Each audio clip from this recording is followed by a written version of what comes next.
IT infrastructure. What stress does remote working put on an IT infrastructure, and how can companies mediate that?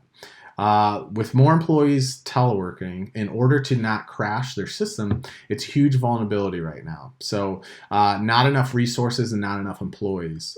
Technology limitations means a great opportunity for threats. Everyday data breach or ransomware attack. There was a vulnerability, but still comes down to people and process. From the perspective of your information team, it's a time to increase a line of engagement and communication. But that process is critical because you can never be too prepared. But disaster can strike at any time, and not being prepared leaves your company very vulnerable. Is really the outcome of that.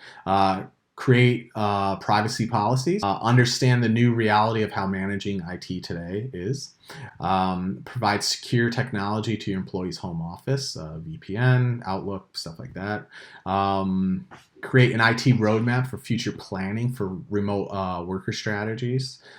Ensure business continuity. Make sure you pay attention to that. Pay attention to uptime on all your stuff. Ensure your data is accessible but secure. Don't just have an offline or an online file system like Dropbox, something like that. Those are the most vulnerable at this time. That stuff's being targeted. Google's also being targeted. Facebook, all of them. Choose a solution that allows for authentication, like a DocuWare, an OnBase. Those allow single sign-on. OneDrive, SharePoint, stuff like that. That's really where you want to put this stuff. Saving time and money is great, but being secure will prevent costly challenges in the future. So don't save a couple bucks by cutting a corner now that may cost 10 times as much down the road by cutting that corner. So that's one thing we see is people that cut corners, it usually kind of comes back, and then they have to deal with it one way or the other. So ensure your employees are paying attention to emails coming in.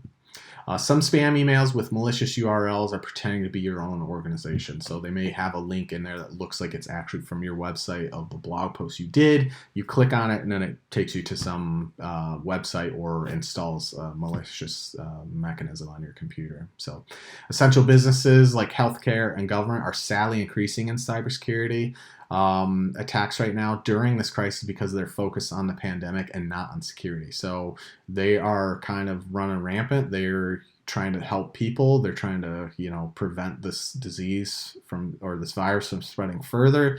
So they're not really thinking about their network and IT and all that stuff right now. So hackers are recognizing this and taking advantage of that. So just be aware of that. If you have your government and healthcare, just be aware that you're probably a little more susceptible to being targeted. Even after COVID, you should be doing two-factor authentication on all devices and services. Password managers should not be utilized if possible. There's a level of risk associated with it. Someone gains access to your password manager, they have access to all of your passwords. So SMS verification. So two-factor authentication is a great thing because you log into something with your username, your password, you then get a text message or an email with a PIN code that expires in 10 minutes or something like that. Don't download anything that looks suspicious. This is an obvious one. If you have a file that you're trying to download and you're just unsure and your computer's kind of freaking out because your antivirus is lighting up and all that stuff, don't download it. If your IT instructs you, there's probably going to be some instruction with that file to just kind of ease you through the process. But if you question a physical file out there nowadays, do not download it, a PDF, a Word document, whatever. This, unless it's from your actual company or your IT.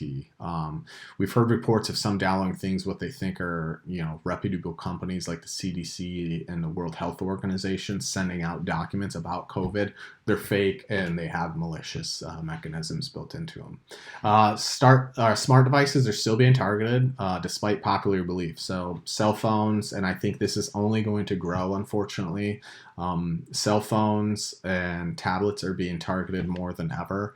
And you know that they're getting very sophisticated where they'll send you a text message even, and if you click on that text message, that could potentially create a backdoor in order for them to gain access to your phone's data somehow. You know, it might not be anything too serious. However, once that happens, your device is on a list somewhere, and then it's going to be further targeted. So this is happening more and more. Just be aware of it. Just be cautious on anything you're doing on your phone.